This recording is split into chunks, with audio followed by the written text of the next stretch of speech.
Прошу вас. Уважаемый господин президент, дорогой друг, Mr. President, dear friend, еще раз выразить вам слово first of all, once благодарности за то, again, I'd что вы like to express my нашли gratitude возможность приехать к нам на празднование 80-летнего having the юбилея time победы в to come Великой here to Отечественной take войне. part in the festivities dedicated to the 80th anniversary of the victory in the Great Patriotic War. You are always a welcome guest here in Russia. We had a very fruitful meeting in October last year in Kazan during the BRICS summit, and before that in August during your official visit to Moscow. We had a full-scale Russian-Palestinian negotiation. Russia has traditionally paid great attention to the relationship with Palestine. Our nations have traditionally been tied with friendship. We have been watching the tragic development in the Israeli-Palestinian conflict that has taken over 51,000 lives already, and tensions are growing on the west bank of the Jordan River. And the Gaza Strip is going through nothing short of a humanitarian catastrophe. As a friend of the Palestinian nation, Russia does its best to provide help. Last year, we provided over 800 tons of cargo, including medicines and supplies. We have always believed that we can achieve peace in the region on the basis of internationally recognized legal framework that provides for establishing two states for two nations. Russia has always been in favor of providing humanitarian access and resuming the peaceful process of settlement in the Middle East. Unfortunately, the situation only gets worse.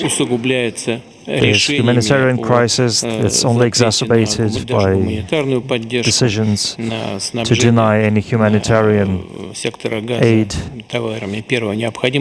and to deny supplies of necessary goods to the Gaza Strip, which is especially worrying. The truce agreement in the Gaza Strip has been disrupted, and the situation keeps deteriorating. Of course, we will discuss all these matters. We will think about what Russia can do to further the de-escalation of the situation.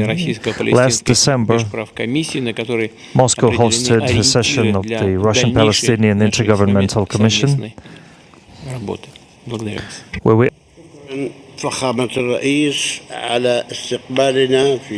Mr. President, thank you for the reception. It is a great honor for us to take part in the festivities dedicated to victory over fascism and Nazism.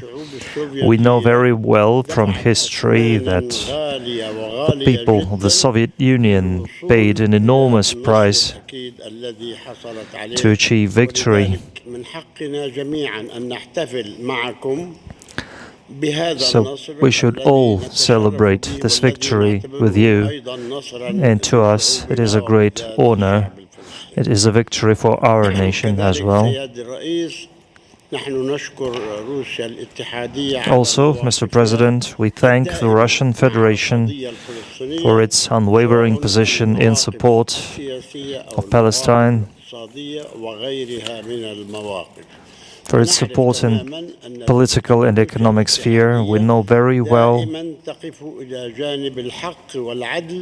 that Russia has always supported justice and the establishment of a Palestinian state with a capital city in East Jerusalem, according with the international legislation. The Palestinian people want nothing more than it is eligible for, according to the international legislation. We have always said that international legislation must be observed. This is of utmost importance. We're also thankful for the help provided recently, including the 30,000 tons of grain provided as humanitarian relief. We agree on the necessity to provide humanitarian supplies to Gaza Strip. The shortages of food and fuel and electric power. Besides, 51,000 people have died in Gaza, and even more have been injured. The situation is very bad, and the help you're providing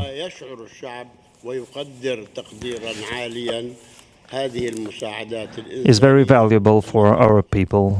We highly appreciate this help and are grateful for it.